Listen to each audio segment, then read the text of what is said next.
The cafe was buzzing with activity that morning.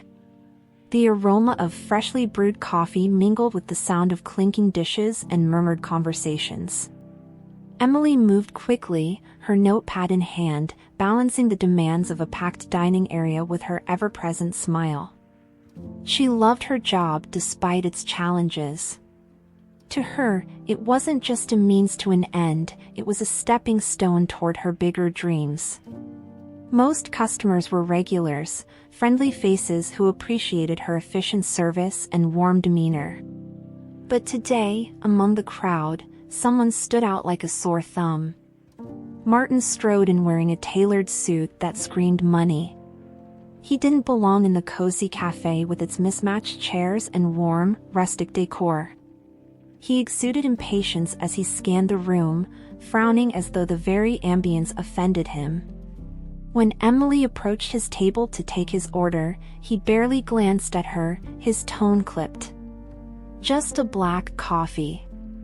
And make it quick," he snapped, dismissing her with a wave of his hand. Emily's smile faltered for a split second before she nodded and walked back to the counter. She had encountered all kinds of customers, but there was something particularly grating about Martin's demeanor. He seemed to view everyone around him as inferior, his gaze carrying an edge of disdain. She overheard him mutter to himself, "This place is so quaint. No wonder she's stuck here." The comment stung more than she expected. As she poured his coffee, Emily reminded herself that people like Martin didn't define her worth. She had worked hard to get to where she was, juggling multiple responsibilities and making sacrifices most people couldn't imagine. If he saw her only as a waitress, that was his problem, not hers. Still, his words lingered, a bitter note in her otherwise fulfilling morning. When Emily returned with Martin's coffee, his phone was pressed to his ear. He waved her off dismissively, and she placed the cup on the table with deliberate care. As she turned to leave, she heard him laugh and say, "Some people just settle for mediocrity, don't they?" The comment wasn't directed at her, but it might as well have been. Emily took a deep breath and continued with her work, determined not to let him ruin her day. Later that morning, Martin's impatience turned into outright rudeness.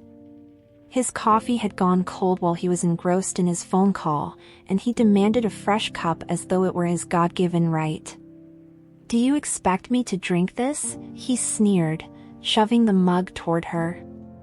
"I don't know how you people survive in such a place. It's no wonder this is where you ended up."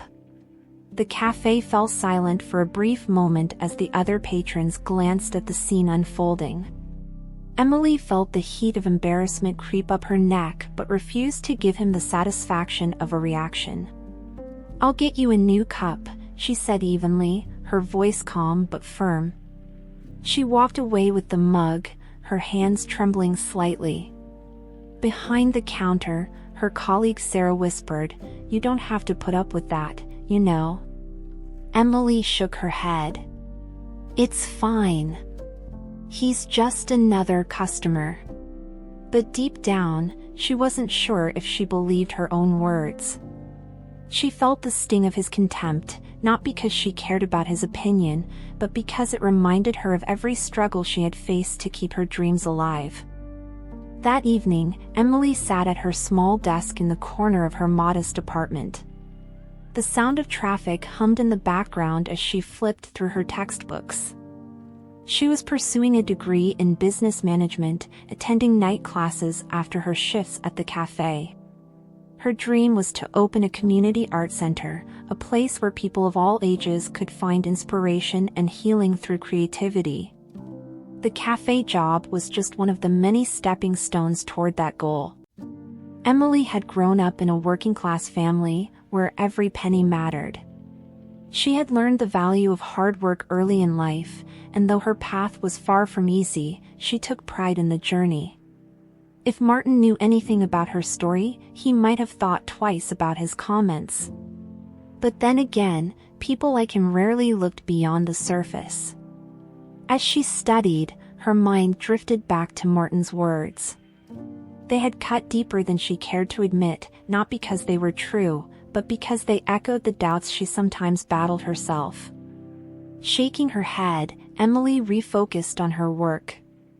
She had no time for self-pity. If anything, Martin's arrogance only strengthened her resolve to prove him wrong, not for his sake, but for her own. Martin leaned back in his leather office chair, the city skyline visible through the floor-to-ceiling windows of his corner office. The grandeur of his surroundings reflected the life he had always known, a world of privilege, wealth, and high expectations. Yet, beneath the polished surface, Martin was drowning in pressure. His family's business, an empire built by his grandfather, was on the brink of collapse. Despite his arrogance, Martin had yet to prove himself as a competent leader, and the cracks in his facade were beginning to show. The deal he had been banking on for months had fallen apart, leaving the company's finances in shambles. His father's voice echoed in his mind, the disappointment sharp and cutting. "You've got one shot to fix this, Martin. Don't mess it up." Determined to regain control, Martin scheduled a lunch meeting with a potential investor at the quaint cafe near his office. It wasn't his usual style, but he had heard the investor preferred low-key settings. As he sipped his coffee, Martin replayed the events of the morning. The waitress's face lingered in his thoughts, not her features, but her composure. She had been calm in the face of his condescension, a quality he rarely encountered. Dismissing the thought, Martin returned to his work, unaware of how closely his world and hers would soon intertwine. The cafe bustled with its usual rhythm the next day, but Emily noticed a regular patron, Mr. Gregson, eyeing Martin with disapproval. Mr. Gregson, a retired teacher, had a keen sense for reading people and wasn't shy about sharing his opinions.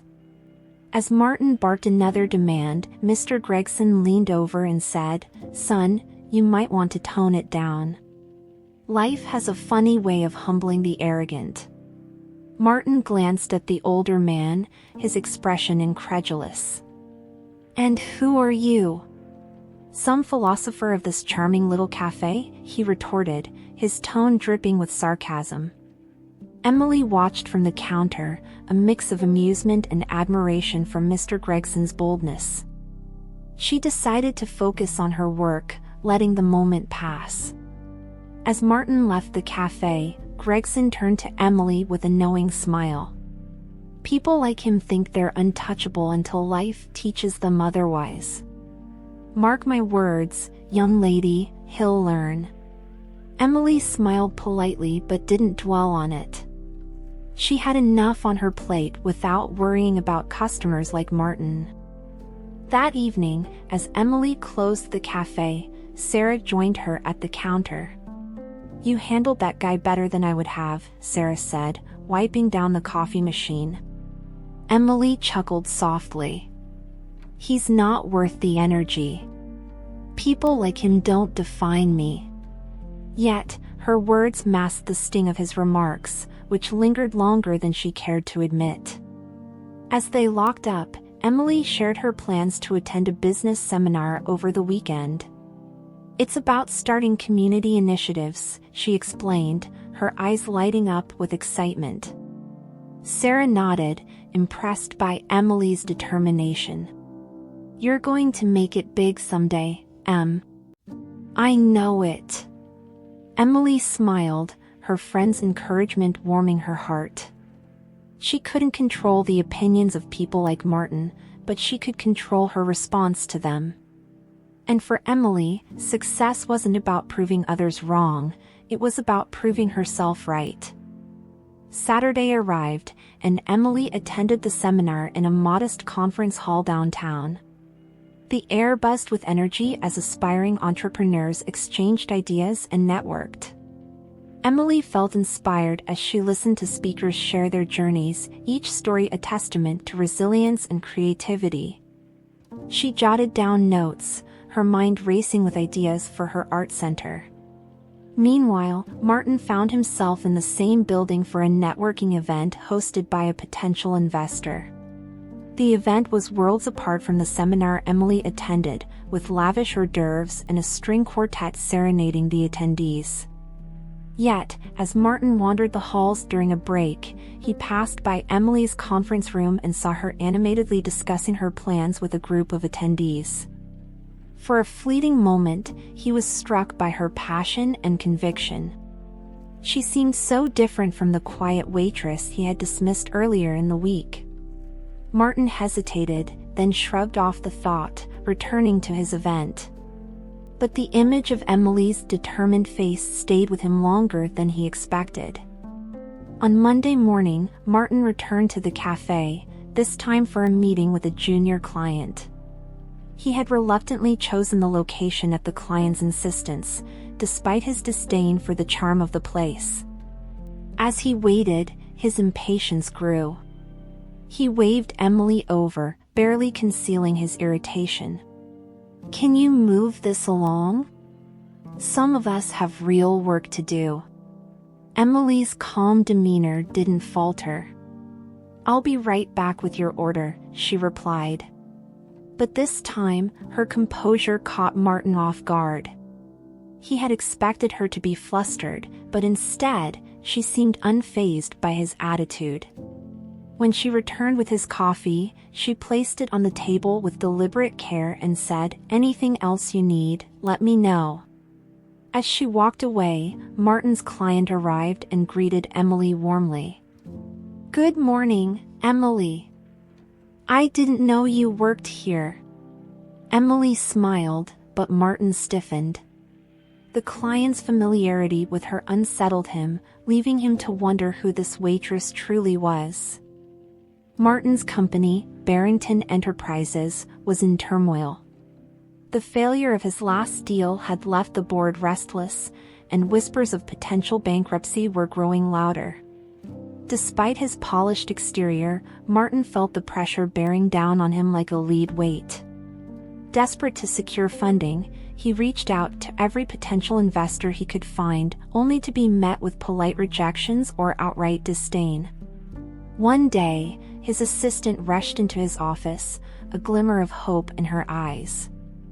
"Martin, there's an investor interested. They're willing to meet, but they've requested confidentiality for now." Martin sat up straighter. "Confidentiality? What does that mean?" She shrugged. "All I know is that their terms are non-negotiable. The meeting's in 2 days, and you need to come prepared." Martin had no choice but to agree. It was his only lead, and the stakes couldn't be higher. Little did he know that the investor's silent partner would soon turn his world upside down. Meanwhile, Emily received an unexpected email from a prominent philanthropist she had admired for years. The philanthropist was seeking young entrepreneurs with innovative ideas for community projects and had heard about Emily's art center concept. She was invited to a gala dinner to discuss a potential partnership. The invitation felt surreal.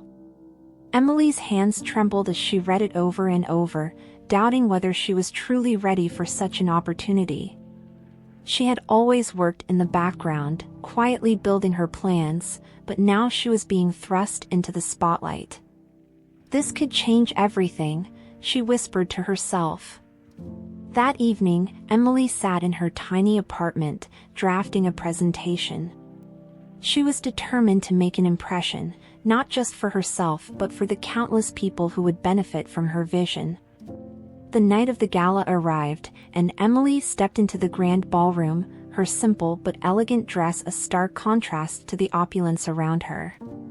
She felt out of place but steadied herself with the reminder of why she was there. The philanthropist greeted her warmly, introducing her to several key figures in the room.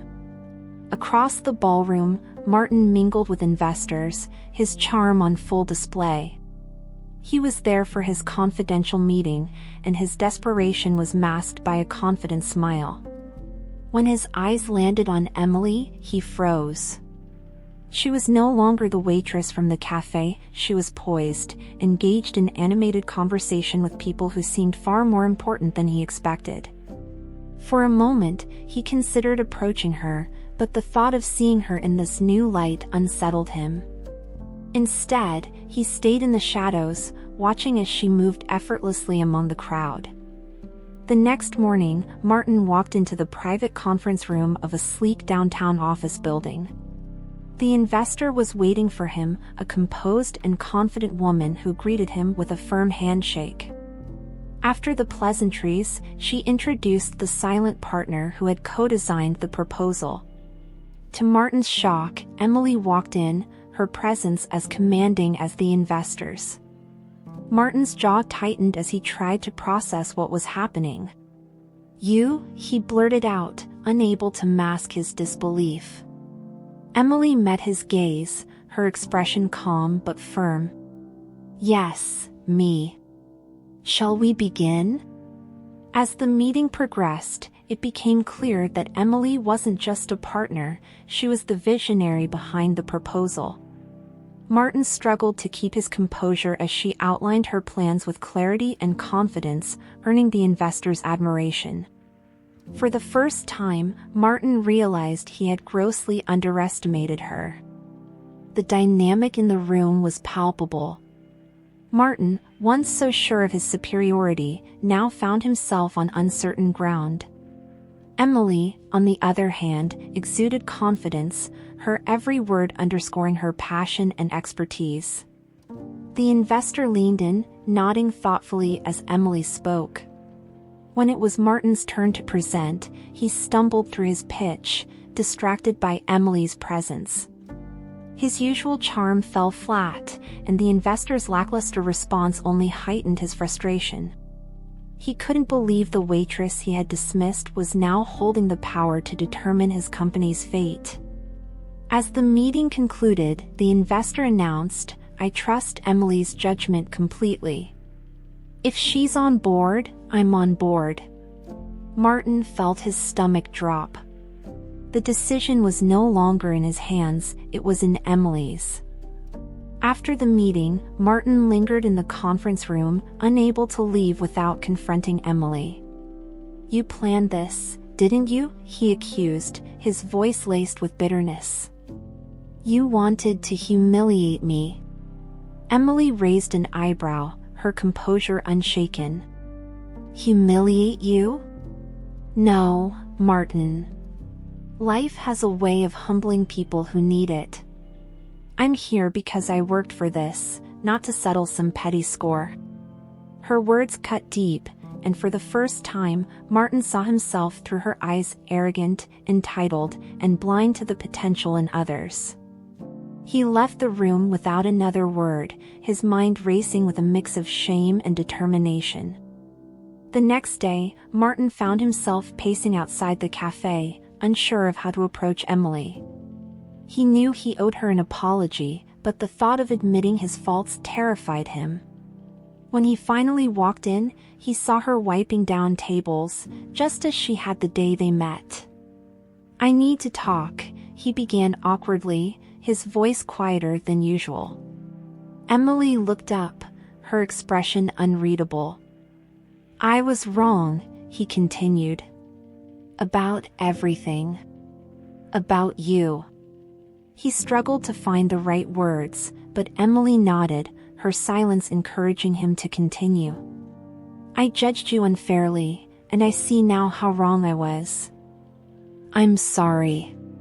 The words felt heavier than he expected, but they brought an unexpected sense of relief. Emily studied him for a moment before replying, "It's not me you need to prove anything to, Martin. It's yourself." After their heartfelt exchange, Emily returned to her seat, gesturing for Martin to sit across from her. Her calm demeanor unsettled him. He was used to having the upper hand in conversations, but with Emily, it was clear he was out of his depth. "I'm willing to give you another chance," Emily said, her tone measured.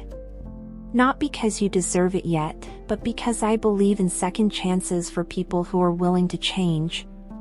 Martin nodded, swallowing his pride. "What are your terms?" he asked, his voice laced with trepidation. Emily leaned forward, meeting his gaze. "You work under my direction for this partnership. No shortcuts, no undermining, and complete transparency. If you can't handle that, I'll find another company." Martin hesitated, the weight of her words pressing down on him. "I'll do it," he said finally, realizing he had no other choice. After their heartfelt exchange, Emily returned to her seat, gesturing for Martin to sit across from her. Her calm demeanor unsettled him. He was used to having the upper hand in conversations, but with Emily, it was clear he was out of his depth. "I'm willing to give you another chance," Emily said, her tone measured. "Not because you deserve it yet, but because I believe in second chances for people who are willing to change." Martin nodded, swallowing his pride. "What are your terms?" he asked, his voice laced with trepidation. Emily leaned forward, meeting his gaze. "You work under my direction for this partnership. No shortcuts, no undermining, and complete transparency. If you can't handle that, I'll find another company." Martin hesitated, the weight of her words pressing down on him. "I'll do it," he said finally, realizing he had no other choice. One afternoon, as they prepared for a presentation to the investor, Martin noticed Emily reviewing their materials late into the evening. "You don't have to do this alone," he offered hesitantly, surprising himself with the sincerity of his words. Emily looked up, a faint smile playing on her lips. "Leadership isn't about doing everything yourself, Martin. It's about inspiring others to share your vision." Her words lingered with him long after the conversation ended. The next day, during the presentation, Martin took a step back, letting Emily lead. Her poise and confidence captivated the investor, and for the first time, Martin felt pride, not jealousy, at being part of her team. As their collaboration deepened, Martin and Emily began to find common ground. They shared stories about their pasts, with Emily opening up about her struggles to fund her education and Martin admitting the pressure of living up to his family's expectations. To his surprise, Martin found Emily's resilience inspiring. Her ability to rise above adversity reminded him of qualities he had lost in himself. In turn, Emily saw glimpses of vulnerability in Martin that made him more human, less of the arrogant figure she had first encountered. Their unlikely alliance began to blossom into mutual respect, and with each passing day, their project inched closer to success. One evening, Martin received an unexpected call from a competitor. The offer was enticing, undermine Emily's project in exchange for a lucrative deal that could save his company. For a moment, the temptation was overwhelming. But as he considered the offer, Martin thought of Emily's unwavering determination and the trust she had placed in him. He realized that accepting the deal would not only betray her but also confirm every negative trait she had ever seen in him. Martin declined the offer, his voice steady with conviction. "I'm not that person anymore," he said, hanging up. For the first time in years, he felt a sense of integrity returning to his character. As the weeks turned into months, Emily and Martin's relationship shifted from cautious collaboration to genuine camaraderie. They began to share laughs over late-night work sessions and supported each other through setbacks. One day, Martin surprised Emily by bringing coffee to the cafe during her shift. "I thought it was time I returned the favor," he said with a sheepish grin. Emily chuckled, accepting the gesture. "You've come a long way, Martin," she replied, and for once, he didn't deflect the compliment. Their friendship became a source of strength for both of them, a testament to the power of growth and understanding. Martin returned to the cafe one afternoon, this time not as a customer but as a man on a mission. He sought out Sarah, Emily's colleague, and apologized for his earlier behavior. "I owe both of you an apology for how I acted," he said earnestly. Sarah, though surprised, nodded. "It takes a lot to admit you were wrong. Emily believed you could change, and I guess she was right." The gesture, though small, marked a significant turning point for Martin. He was no longer the man who dismissed others based on their circumstances. The day of the final presentation arrived, and Emily and Martin stood side by side, ready to pitch their vision to a room full of investors. As Emily began speaking, Martin marveled at her confidence, the way she commanded the room with grace and authority. When it was his turn to speak, he drew on everything he had learned from her. For the first time, he felt like a true partner, not just an accessory to her success. Together, they delivered a presentation that left the investors in awe, securing the funding they needed. As they walked out of the room, Emily turned to Martin with a smile. "We did it."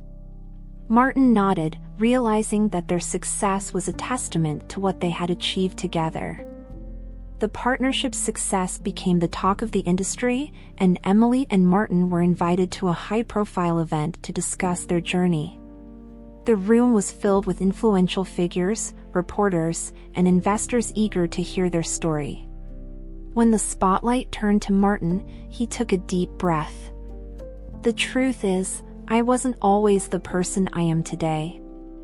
I owe a great deal of my growth to someone who saw potential in me when I didn't deserve it."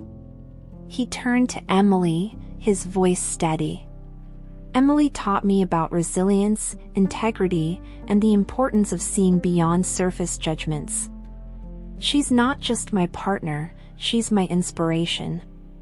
The audience erupted into applause, and Emily felt a lump in her throat. For the first time, Martin had publicly acknowledged her impact, solidifying the bond they had built. The success of their collaboration inspired Martin to launch an initiative to support underprivileged youth. Drawing on Emily's vision, he created a scholarship program for aspiring entrepreneurs, providing them with resources to achieve their dreams.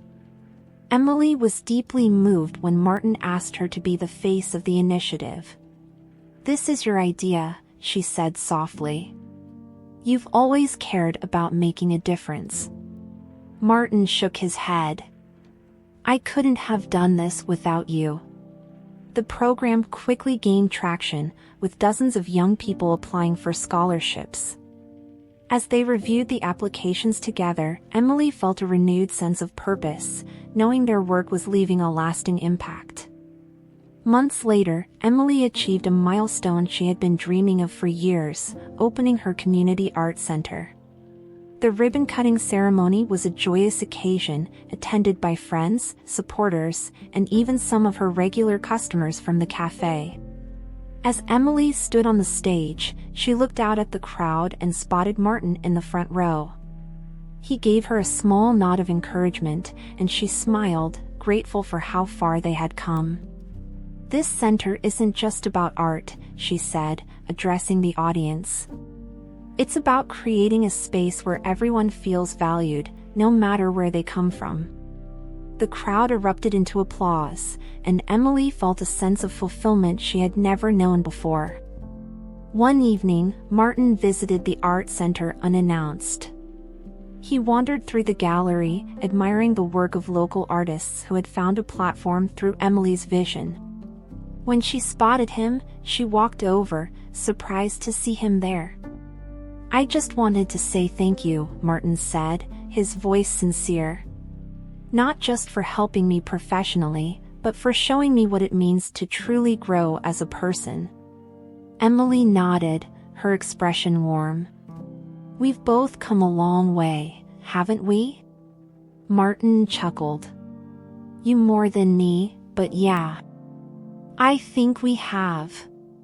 Their partnership faced an unexpected challenge when an unforeseen economic downturn threatened the stability of their project. Investors began pulling back, and Martin found himself on the brink of panic. Emily, however, remained calm. "We've overcome worse," she reminded him. "We'll get through this too." Together, they devised a plan to pivot their approach, focusing on community-driven support to sustain their vision. Their perseverance paid off, and the project not only survived but thrived. The experience strengthened their bond, proving that their resilience was their greatest asset. Years later, Emily's art center had expanded to multiple locations, each one a beacon of hope for countless individuals. Martin's company, revitalized by their partnership, had become a leader in ethical business practices, earning him newfound respect in the industry. At a gala celebrating their achievements, Emily and Martin reflected on their journey. "Can you believe it all started in that little cafe?" Martin said with a laugh. Emily smiled. "It's funny how life works, isn't it? The moments that seem small at the time end up changing everything." As the evening winded down, Emily and Martin stood on the balcony, gazing at the city lights. "You've taught me so much," Martin admitted, his voice thoughtful. "Not just about work, but about being a better person."